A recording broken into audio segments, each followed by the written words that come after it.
Welcome to SLWV. You hang out with Daddy Vambilis. I am in studio, but guess what? The lovely Letitia Vambilis is out being a mom, okay? And she's just said to me, you know what? This couple conversations need to go on, okay? So if she can't be in, let's call in a couple that are also, I don't know if I should say as crazy as us, because we're not crazy. We are Holy Spirit filled, just gentle, The two that I have in here today, it is none other than Lilly and Blaque. Now, as I was introducing them, I was telling the receptionist about them. She's like, is Nubon the surname? So I'm like, okay. Lilly and Blaque, welcome to SLWV. How are you guys doing? Hey, man, we're good, bro. Thanks, first and foremost, for having us. Yeah. But yeah, we good, man. We healthy, we alive. Yay. We just tired, but we good. But we are cool. Are you parenting? Hey, man. That one never stops. That's not parenting. That's your second marriage. Yeah. And I feel like these children are winning, guys. Yeah, no. Yep. I tell people my daughter's my boss. Yes. Like, I feel like I'm enslaved. I'm blinking many times. No, I'm joking. But oh, man. No, man, we want to do this thing right, man. So Yeah. we trying to. We're not those fathers who just looked at you when you came in the house and the parent must go. No. Hours they come and jump on you, the back. Explain. You need to listen what happened at school. Wow. Listen, you must hear everything. Answer all the why questions. Oh, man. Yes. Why the why? Why more whys? Anyway. Lilly and Blaque, ladies and gentlemen, if you don't know who they are, this is how I'm going to introduce them, okay? So Lilly is the song that you were listening to as we started off the show. Ooh, that voice, that's how I taught Lilly how to sing. Lying to the people of God. Hey, man. Guys, I know I can't sing, but, oh, man, Lilly. Yes. Award-winning, ne? Hey, I tell you, I've given you awards in the house. Thank you. We've got awards for Lilly because your music is just absolutely unique. You speak about the Lord, but your lyricism, you make us question ourselves. Like, oh, man, Lord, have I been doing this? Have I been doubting, Ish. And then on the right-hand side, this is the man of God. Come on Hallelujah. now. You understand? Look at that. He is a pastor, and then he raps. Yeah. I'm not saying he plays, pretends to rap. No, this is like a proper rapper. I learned from you, Doug. You learn from me. Yeah. You see, that one I couldn't even claim I taught him. Yeah. The guy's lyricism. It's absolutely amazing. But even more, you are now a podcaster. Yeah, man. I mean, I didn't even know you were a podcaster.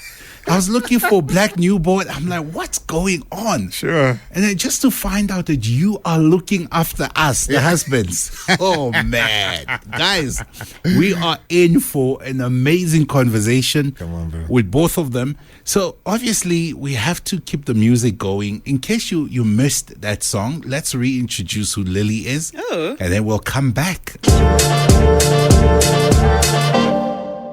We try to challenge you guys to have conversations that sometimes are difficult to have. So today we have the newborns in the studio to talk about something that I felt not just challenged by, but as a counselor, I've seen many couples dealing with this. So, Lilly. Me first. Okay. You gotta go first. I like you, Daddy. Apparently, Yes. you were married for 5 years and still not fully committed Who told you that? to your husband. Well, a little bird, we know people in Limpopo. We consulted. I'm joking. Oh man. What's this about? Yeah. So So that's from the episode we did on the podcast where I spoke about that, and I honestly I didn't fully understand what it was, like in the moment, but I was always waiting for something to happen that would tell me, yeah, you should have never gotten married. So in as much as, you walk down the aisle, you say your vows, like I said them, and I don't think I wasn't not genuine, but in the marriage, I was always waiting for, like, it's almost like I was by the door, like anything can happen. And so over the years, I realized that I wasn't actually fully invested. I wasn't one of those women or people who was like, I'm here for life. I was like, yeah, I'm here until it ends, like it might end. Anything can happen. I was waiting for Blaque to find a reason to no longer be there. And I'd be like, cool, see, I already thought of it. I'm out. It's fine. It's okay. Yeah. So yeah. And I guess, I wasn't fully committed, but it wasn't like a conscious thing, like I'm not going to commit. It was definitely driven by fear. So this isn't, you are married to an abusive husband. No, what? This guy's really cool. Not at all. Yeah. Not at all. Because someone listening might think, okay, it must mean that the husband was mistreating you, things were not going well, None of that. None of that. Like, none of that. Like, this guy was my best friend. It was like we got along, still do. Yeah. It was honestly like when I really, and it took a lot of reflecting and figuring out where did this thing come from. I just didn't think I was that lovable. Like, I didn't think, like, at the heart of it was, I don't believe that someone like you would actually commit to someone like me. So to protect myself from possibly being disappointed, I'm just going to have one foot out ready. So that when you figure out that, and then that would come with a sense of sabotage, and one fight, we're getting a divorce. You see? Like after our first week of marriage, day 7 or something, like I was driving home because we had a fight and it was about the Bible. Like, it was so dumb, but like we had a fight and I was like, see, I never should have got married. I'm going back to my mom's house. My bed is still there. Like, I couldn't understand that you can have a disagreement and not like each other in a moment doesn't mean it's over. For me, it's over. It's done. That was at the heart of it. And also feeling like, am I cut out for marriage? Like, I always, there's girls at school, you'd be like, yeah, she's definitely going to be someone's wife or she's definitely going to be someone's mom. I just never thought that of myself. Wow. Not that I'm like, I would not be someone's wife. It's just not something that I would put myself forward for. It was just not, it was like, if I get married, all right, cool, but I just don't think, I'm not the girl who gets married. Like, other girls get married. So how does he love you right for 5 years? Shucks. And you are still hanging on to that identity. Do you know what? I think, number one, I don't think he knew. I don't think he was fully aware because it's not like it's something I spoke about. But I think ultimately it comes down to, if you are in a state of disorder, there's only so much the other person can do. Yes. I had to get myself together because no amount of I'm here and like, listen, we had and have gone through some really dark waters where it's like, girl, all the proof is there. This man is here, but still, there was a view of self that I really had to investigate and go into some really uncomfortable places so that I would basically just stop sabotaging what this man was trying to do, you know what I mean? And also give myself an opportunity to participate in something good, and it really, I think when I got to that place and got to, where do these beliefs come from? There's always a narrative that's I've either sold myself or bought into where I could find this thing rooted. Like, yeah, sure, I never got to see marriage. Unfortunately, my father passed when I was like 5-6 years old. My mom never remarried. So you can use that as an excuse for a while, right? But then in actual fact, then my example should have just been being single. I should have been the most super woman professional at being single, right? Because I've seen my mom be this like super strong woman. But then why is then my default to sabotage, to self-destruct? What was that about? And I needed to investigate what that was. Wow. You are with the newborns on SLWV. They've taken over today, joined us in having conversations that couples sometimes struggle to have.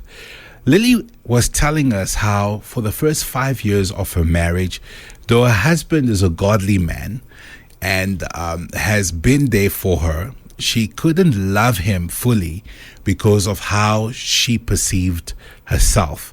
And if I can sum it up, you didn't see yourself as wife material. Yeah. You didn't grow up thinking, I'm going to be married, I'll be a wife. Yeah. And so you expected that once something goes wrong, he'll be out the door. Absolutely. Now- Exactly that. How do you deal with that? When you're saying you had to do inner work, where do you start? Jeez, man. It's a combination of things, hey.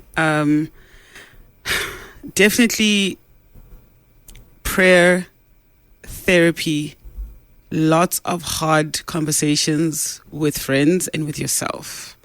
But I think ultimately there's got to be a point. Let me speak for myself. I reached a point where I was sick of feeling that way. Like, I don't know, man. It started to feel uncomfortable. The feeling of, I would literally in a conversation, I would hear my husband say, I'm here till we die or till Jesus comes back, and I'm clenching inside. And I'm like, why are you clenching? What is that about? Because it's not that I don't want that, but I'm afraid to want that. And after a while, I got tired of feeling uncomfortable within my marriage. And it's not like a general uncomfortable. It's like a little, like, why are you so afraid of something bad happening? Why are you, like, what, like, and also realizing it wasn't just within my marriage. It was with everything. So even friendships, like, I was the person who I'd meet someone and be like, oh my word, this chick is so amazing. She's so cool. We get along. And then she WhatsApp me to be like, hey, let's go for coffee. And I just won't reply. And I'd be like, no, I just get distracted. No, at the heart of it, like, it was a fear of making a friend in order down the line for something bad to happen, which was something I've experienced. I'm sure we all have, and again, it goes back to there's a narrative, a subconscious narrative that I was believing that was really coloring how I was moving in this life. And also because at the heart of it, that's not how I wanted to be. Like, I'd always been the person who believes in loving hard, loving well, fully committing to something. You know what I mean? And with, like, if I'm going to be a mom, like, be the mom. Like, even if I look corny doing the thing, I want to do the thing. I wanted to be that way. I remember saying I want to be that kind of person. And when I was looking at my life, I'm like, this is not what I had in mind, And yeah, I guess figuring out where that came from. I just got tired of that, How do you stop blaming your husband or identify that this thing that's happening in me is not actually coming from who my partner is? There's no other way to say it. You have to grow up. Like, I'm sorry. There's just a point where you have to... We as people, we're good at lying to ourselves, hey? Like, I can make up a story to completely justify my position. Yeah. And I will sell myself that story. You know what I mean? And then I'll sell it to everyone else. But there's a point where truth will confront you over and over and over. And at every point we have a decision. I can either decide because the story I've told myself is comfortable, I'm going to keep telling it, or just grow up and say, okay, girl, you got miss. You've got a miss. Let's grow up and deal with it. It's hard, it's ugly, it's not nice. Lots of tears, but if that's the cost to get to the place where you want to be, then let's do it. Because for me, I always, and it's something that I say to my married friends, you know how it is, like, you get together, this one's having a fight with their husband and we work it out. I'm always like, so, and they're like, yeah, I'm just not going to talk to him. And I'm like, so is this you? Forever? Like, is this what we're signing up for the next 10 years? I'm like, because that's the reality of it, that you 10 years down the line, I don't understand. We never speak. Yeah, you made that decision way back. You know what I mean? And I think it's a thing where, and it might sound extreme, but it's a thing where I'm like, is this the picture that I want for myself? And there's a lot in this life that we can't control, but I think how we choose to behave, like, God has empowered us to make better choices, even if they're hard, So for me, it's a thing where I'm saying, like, if blaming this person, and guys, yourself, yes, when you lay down a bit, like, you know the truth of the truth, like, Yeah. Go ahead. Sorry, I think. No, I'm listening to you here, and even as you bring your self accountability on the table, I can't help but think, as a husband, Blaque. Yeah. What was that like for you? Because obviously you're trying to love your wife. Yeah. And you love your wife. Still do, man. You still do, there? You're still in it. Yeah. So I really want to hear from you, how does one continue to love while she is not fully receiving it? Because I'm sure there were comments, ne? I'm playing these songs. I almost want to just tell Lily, don't you want to sing for us? We have Lily Million and Blaquenubon on our show today. We know Lily Million as an artist, ne? We also used to know Blaquenubon as a rapper. Yeah, man. But what are you now, Blaquenubon? Still a child of God. Still a child of God. Yeah, and a podcast, man. So I run a podcast called That Husband Podcast with my wife and other business partner Grace. Yeah, so that's what we've been getting. Why that husband podcast? One, it's easy to remember. So Okay. if you tell somebody about it, you're like, hey, have you heard That Husband Podcast? Which one? That Husband. That podcast. husband. Yeah. Right. So it's easy to remember. But that husband is Jesus. So that's the other thing there, that he's the perfect husband, the husband who loves the church, the one who gave himself for his bride. And so if we are going to be husbands who show up and learn how to fail forward and be the kind of husbands that our wives need and society needs, man, then we have to emulate our husbandhood after the husband. Man. And that's Jesus. I see you just posted an interview that just went up now. Yeah. Oh, man. Yeah. So, guys, head up there at the Husband Podcast, That Husband Podcast. Yeah. That one, you That know? one. Yeah. Anywhere you listen to podcasts, you can find us. And if you watch podcasts, we're definitely on YouTube. So if you just search for those two words, That Husband, it will pop up. Yeah.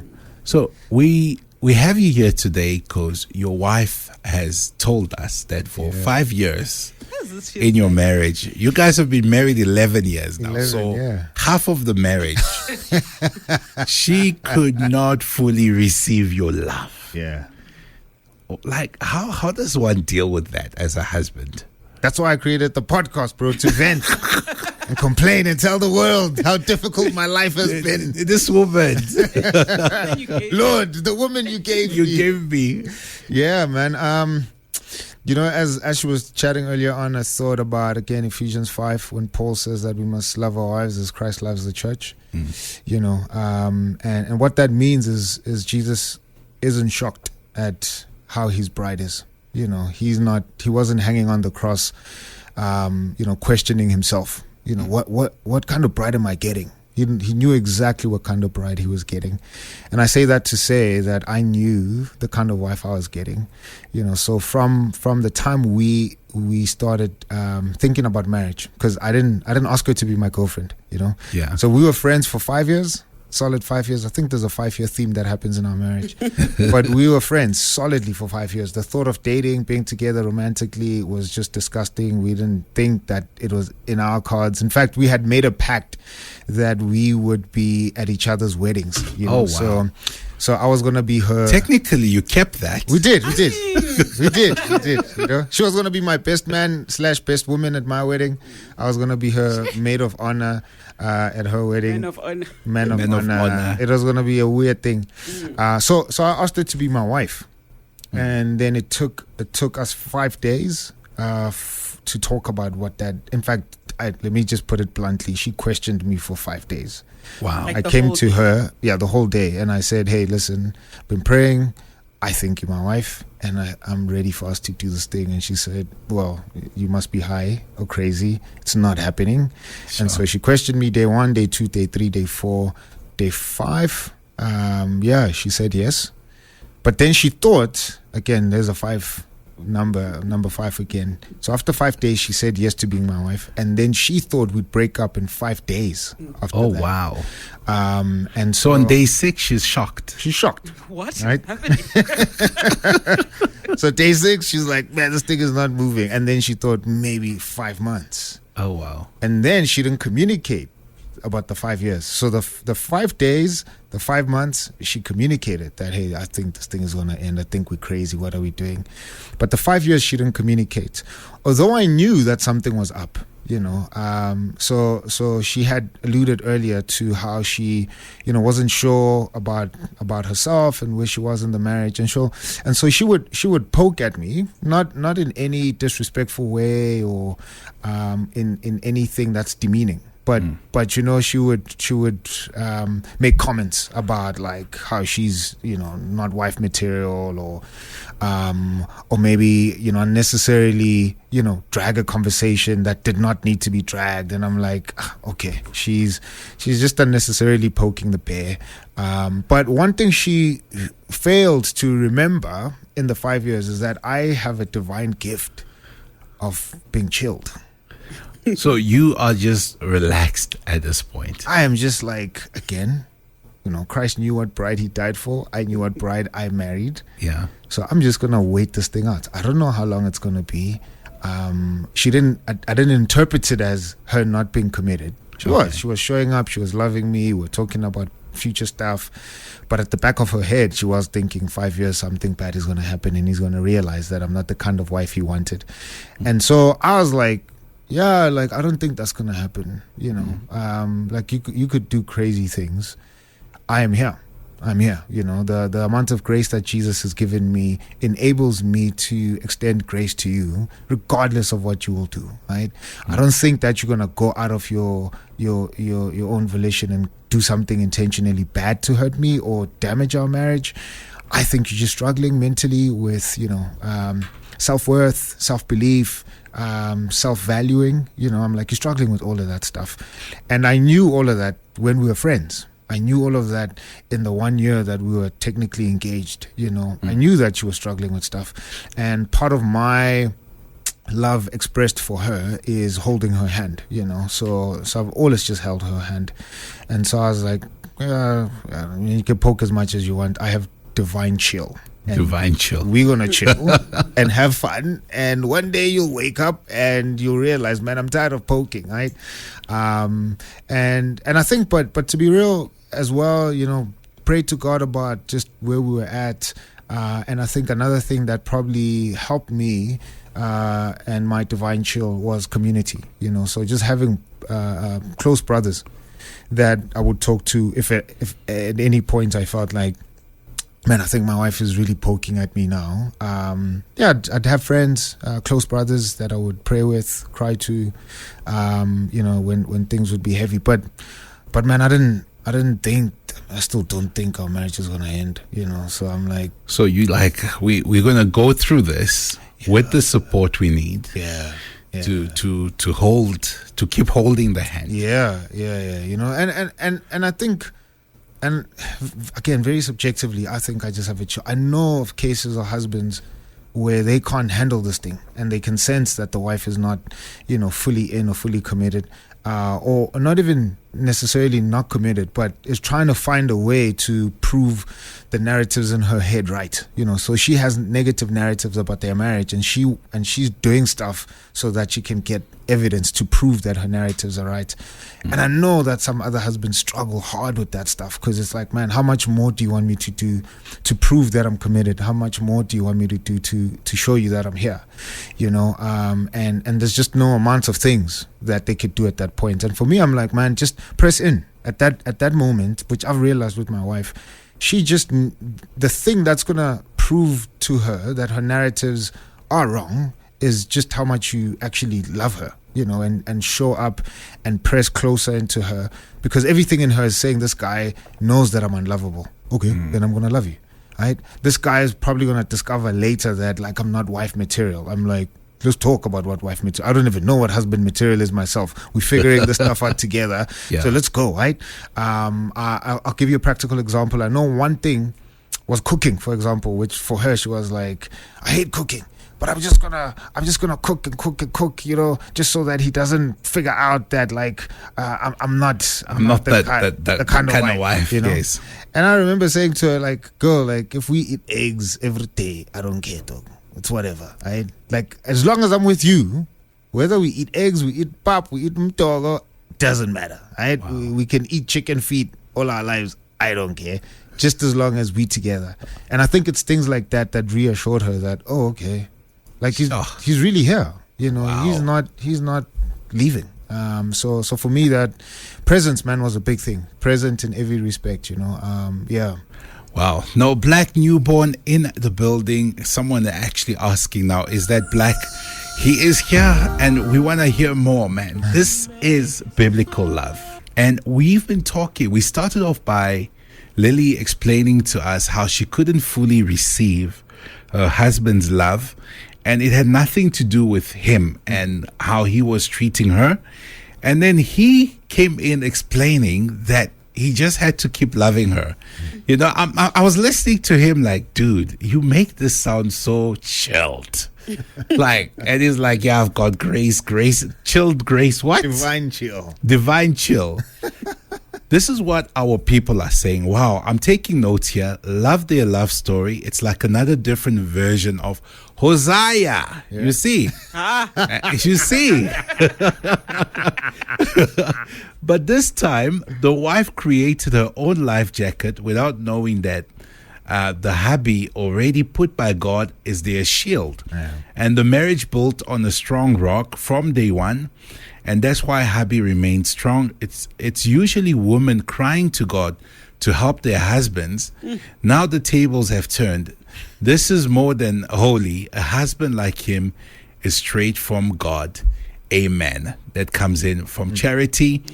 Man, there's so many messages coming here that is just so encouraging. But Blaque, I really want to ask you, was there ever a time where you wondered if she would never fully receive this love you want to give her? Yeah, I mean, there was a time, and it wasn't, again, anything that she's done on her part. But this was also after the 5 years. Okay. So it's, again, no secret, my wife struggled with depression. And I think it was in that season where I was like, yo, man, she doesn't have capacity to even receive the love I'm giving. And I think that was the first time in our marriage, even in our friendship, where I was like, yo, this is real. Like, she, could give as much as I have. I could pray for God to strengthen me, but man, she has to have her mind healed. She has to have her heart open, supernaturally for her to even, have her heart softened enough to receive any kind of love. So I think that was the only time in our marriage where I really thought, yeah, this is going to be hard for me. I can keep pouring. Yeah. But man, this bucket has holes, Yeah. There's no amount of pouring that's going to be sufficient. The holes need to be closed. I can pray again that God increases my divine chill, and my divine chill gives me more love for her. But man, her bucket has holes, and she won't be able to hold that love, So that was the only time. Yeah. And what was the next step from that place? Because I also went through my wife having depression, and it's very difficult to explain to people who've not been there, where you really want to love this person and you completely do, and at some point you have to accept that, man, I can't fix this as the husband. Because you're a husband, you're supposed to fix, you're supposed to know what to do. And that's just one of the things that they don't prepare us for.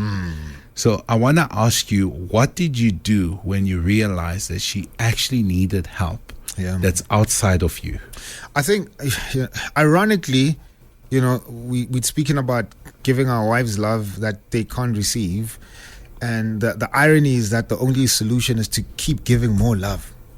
Because love is a supernatural thing. Love does not come to us naturally because of the fallen state that we are born into, and so it is true that love will cast out a magnitude of sins, will cover a magnitude of sins, and so any brokenness that we're experiencing in our marriage, depression in this instance, will require more love. And so you'd think, man, that's how mathematically, that's a crazy equation. Like, you're giving, but there's more holes that are there. So why keep on giving? And I'm like, that's the thing that's actually going to close the holes, Practically, though, I started changing our language. So I realized, okay, I'm giving love, but she's not receiving it. So what are other practical things I can do to make her come alive to this love that I'm giving? And so I changed our language. So instead of speaking of her depression, it was our depression. Wow. So if we'd get into a room and somebody's like, so how's your wife doing? I'm like, ask us how we are doing. Because it's our depression, and not just changing the language in public, but even changing the language in private, Wow. And I think that was a big step for her when I changed the language and started saying to her, this is our thing, how are we doing this morning? This is me asking her, how are we doing this morning, and I think then that helped her realize, oh, I feel alone. But this guy is giving me language that reassures me that I'm not alone. I could feel that in my heart. I could feel that in my head. There's noise in my head that keeps screaming that you're alone. But listen to how he's flipped the language. So my language changed her reality, changed how she could experience herself in the midst of her depression. But it also gave her a little bit of confidence walking into a room when she didn't want to be in a room because, again, social battery is depleting. But she knew, I'm not going into this alone, and so I think, and she could probably speak to this, but even knowing that God is there for her, I became probably a more physical representation of the truth that God will not leave nor forsake her when she felt like, okay, He's here, and so what more of God? What more of God? Wow. Yeah. Man, ladies and gentlemen, that's Blaquenubon, the host of That Husband podcast. And when we come back, we'll be talking more. This is about healing. This is about accepting love. Lilly and Blaquenubon. We are talking relationship. We are talking healing. And Lilly, we just heard your husband talk about depression. Yeah. And how he had to be with you during that time. What is it like to be a wife who's watching your husband love you in a season when you can't fully receive it? Sheesh. That's two stages, right? So the first stage, my mental illness was like the final sort of proof that I had that I was never cut out for this marriage thing.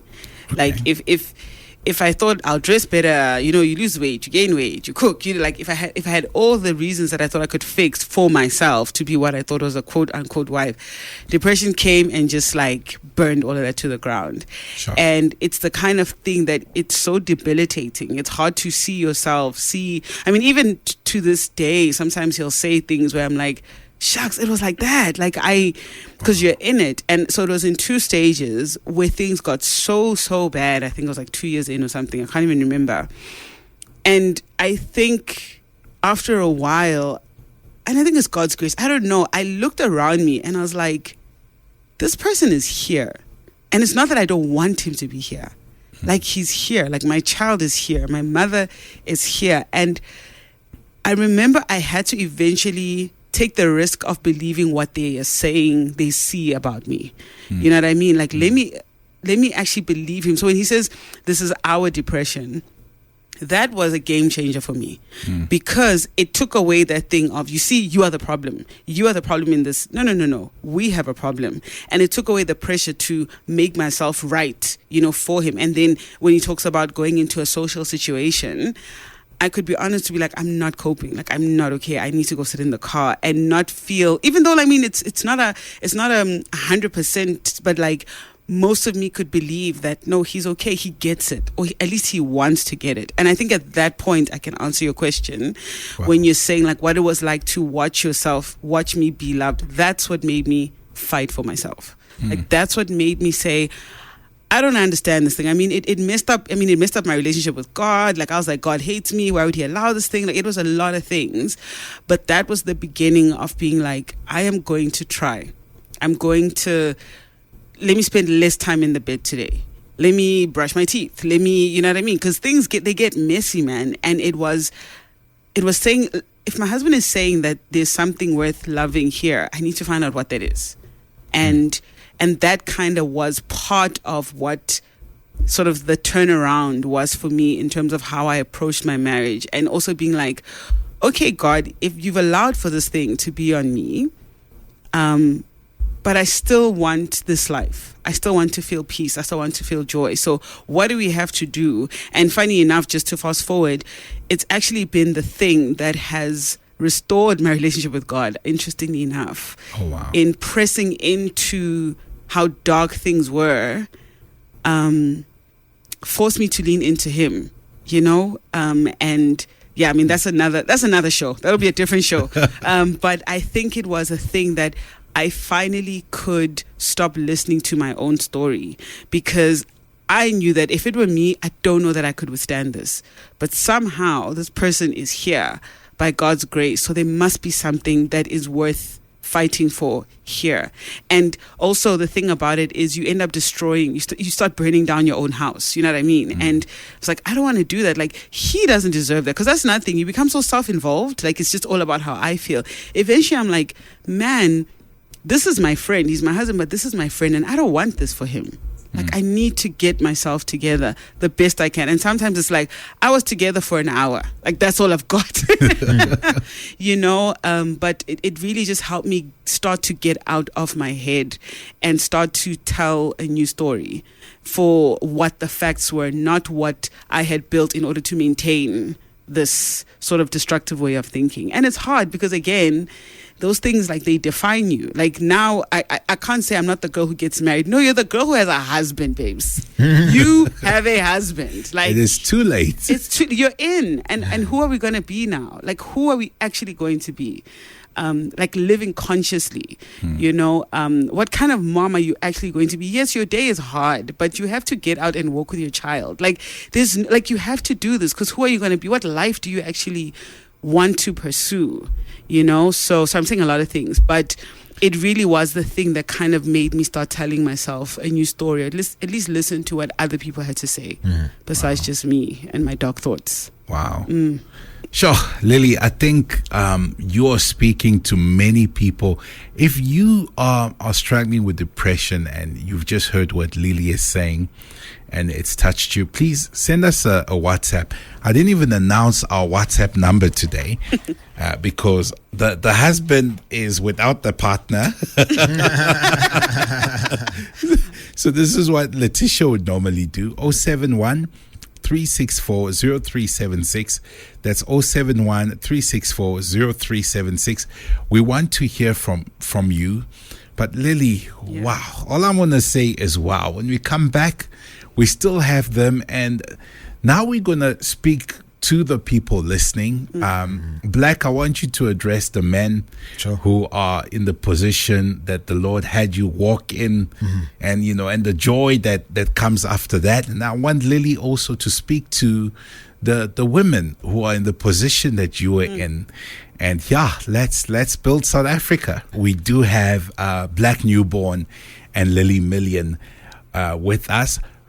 If you are enjoying what they're saying, you can get a 2-hour version of this on That Husband podcast. And I think they just released another new episode today. I don't know what it's about, but you go and tell me, because these guys are always on fire. Blaque. Yeah, man. We are Christians in 2025. We are surrounded by divorce. Our pastors are divorced. So it's pastors are divorcing, it's lawyers, there's no place where you go and you don't see divorce. You've had to love your wife when it was inconvenient for you. You've had to hold your vows together. Now, I want to ask you, what do you say to husbands who are going through exactly what you're going through? And remember, sometimes the church is even saying, but guy, that depression, what's wrong with this woman? Or people don't know how to relate. What do you just speak to that husband? Yeah, man. I would say to that guy, when you do get to that position and you're about to jump off the cliff, and jumping off the cliff is a metaphor for divorce, quitting on your wife, leaving your family. I think it's the decision to stay on the cliff that determines whether you're a good man a good husband or a bad husband or a bad man. So I think that's a very hard decision. It could be justifiable why you're jumping off the cliff, but I think if we're going to have a country of good men, that one decision is going to determine that you are or not. And maybe to even scale back a bit, I think loving my wife at one level, I want to do that. But I think in the moments when things are really tough and the want to is gone, I don't have the I want to love my wife. Yeah. I think, again, determining whether I'm a good man or not rests on me leaning on the I have to love my wife because that's what a good man would do. So in those moments, the romance is out. In those moments, the fun Instagrammable picture is gone. The nice quotables that you can throw right now on radio are gone. And all you faced with is the reality of what's before you, and then determining what the next 10 years are going to look like. And so the decision that I'm going to make now to jump off the cliff and divorce my wife just because she's depressed, I'm not going to feel that in the moment, but I'm going to feel relief because that's what I'm running after. But in the next 10 years, I have to look at my daughter in the face and told her that I gave up on her mother, I gave up on her, I gave up on us. And so I'm like, man, I don't have any feelings of romance now. Things don't seem like there's butterflies. We're not happy clappy. But if I jump off this cliff now, then I'm guaranteeing that we'll never have romance, we'll never have happy clappy, we'll never have the joy. Sure. But if I stay and don't jump, man, by God's grace and my wife's healing, we might even have 20 more years of happy clappy romance. So let me not jump on the cliff now. If I have to rely on duty, if you want to call it that, that's fine. And I don't think that in those moments those things are wrong, because again, they're preventing a reality that would be more devastating if I would jump off, and walk in that reality. And so having to realize that fundamentally love is a choice. And in those moments, I am choosing my wife and not myself.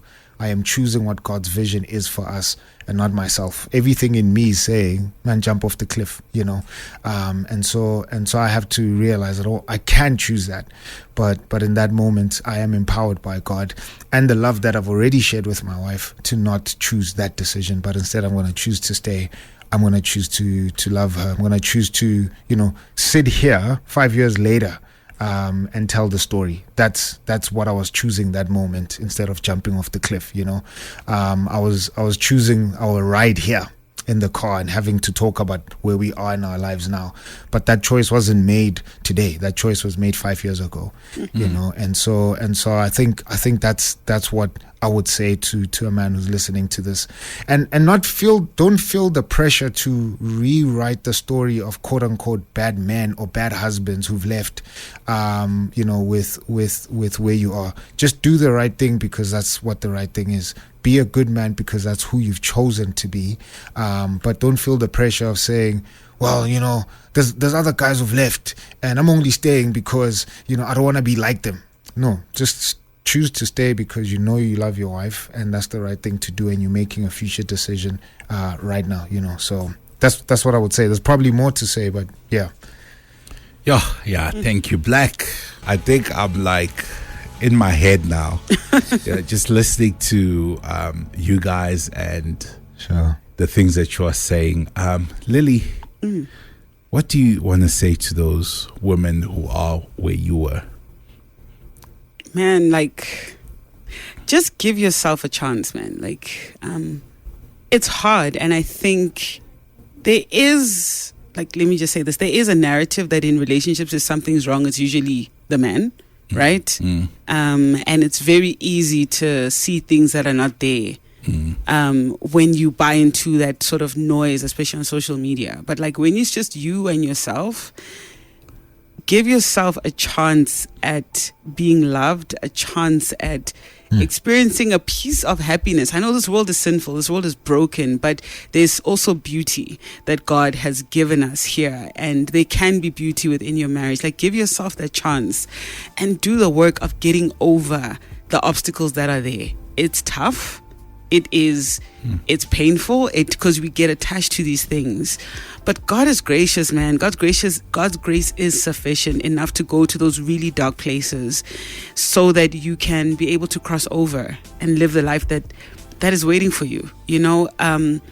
I know it's scary. A lot of us, we have been brokenhearted, and you see the thing in that man that ex-boyfriend did, and you're like, yeah, you see, there's that thing, but to love and to be loved means to be vulnerable. You know what I mean? Yeah. And I don't believe that as I'm at war in the world and people, that I need to be at war in my own home, especially when it's a war that I've created, and so where I'm at, that's what I would say. And then when it comes to just the mental stuff, I know in our communities it's hard, it's hard to talk about it. But I think it's like no one knows how much you're suffering except for you, and only you can let people in as to what's happening. And it's scary. It's horrifying. It's not fun, but do what you have to do in order to survive. Like, don't be ashamed to get help. Don't be ashamed to see a therapist, to see a doctor, to let people know, to pray. If you need to call people at 3 a.m., this thing should not take you out, Lily, sorry, I want to say something. Yeah. No, as you talking, I'm asking myself, I'm like, you went through this while being a recording artist. You had a public life. Someone will go as far as saying, hey, when are you live in Midrand, you've got a nice husband, you are married. The rest of us are not married. And they almost don't see why you should be depressed. Yeah. And I'm saying that to say there are people listening, and the reason they don't talk is because to the world it looks like they have everything. Yeah. How do you cross that bridge? It's that's the thing about mental illness or depression. Let me talk about depression. Is there are people who enter depressive episodes due to an event. So you've lost your mom or you've lost your job and things happen. But that thing can strike anyone, and it has absolutely nothing to do with how much stuff you have. In fact, sometimes I think that's what makes it feel even worse, because it feels like you shouldn't be depressed. How dare you? You don't have a right to feel how you feel. You don't have a right to not want to be alive anymore because you ticked all these boxes, right? You've got the stuff, and that is so isolating, because even the thing is, you want to justify how you feel. There has to be a reason, and there is, but it's not going to be found in the fact that, you had to move house or whatever the case may be. And that, I think, is part of the lie that keeps people isolated and keeps them not saying anything. And then we're self-medicating through alcohol, through running around, whatever it is that you do in order to numb, those feelings. Again, it's your soul that matters, and it is your state of mind matters, and how much stuff you have is not going to cure that thing. You've got to be honest with you, like, I'm not okay, because it can get dangerous. You know what I mean? It can really, really get dangerous. And if you can find a safe place, a safe person, someone, because also that's another thing that a lot of the times you compare, but that person is this and I'm this. They're really depressed. I just need to get over myself, and so it's just like don't nullify your experience. It's real. And that silence is how that thing grows and festers and just slowly destroys you and everything around you. Like, seek help sooner rather than later. Wow. Yeah. Seek help soon rather than later. The newborns, this is actually the first time we're having a guest on SLWV. Sure. We are so grateful that it was you guys. Thank you for having us. Yeah, man. You guys just sound so real. How does one reach you? I know Blaque does MC work. I know Lily also. If you need a speaker to come speak to young women at schools, people who are dealing with depression and all of that, they are available if you want them to come through as a couple as well and just share what you heard today. And I believe there's more to them. There's the singing, there's the rapping, which we're trying to force Blaque to come back to. Yes. But where do we reach you? What's the easiest way to do that? Instagram, YouTube, TikTok, same handle, That Husband. So if you just search for That Husband podcast, and if you're looking to book us, you can send an email to thathusband@companyxfilms.com. Thathusband@companyxfilms.com. If you want to book me as an MC, you send an email to booking@blaquenubon.com. Booking@blaquenubon.com. But that husband will, if you find that husband, you'll find us all there. Because it might be hard to remember the rest, but definitely that, yeah. Is there a number or we don't have a number? There is. I can't remember it. While Blaque remembers the number, you can find me, Lilly Million, Lilly, million like $1 million. Lilly Million, I'm there everywhere. You'll find me. I'm there. And then Blaque's going to pull up that number. It is a WhatsApp line. Okay. Blaque's actually going to leave that number here at the studio. Thank you, guys. SLWV with the new boards. Yeah. Au revoir. Peace, man. Thank you.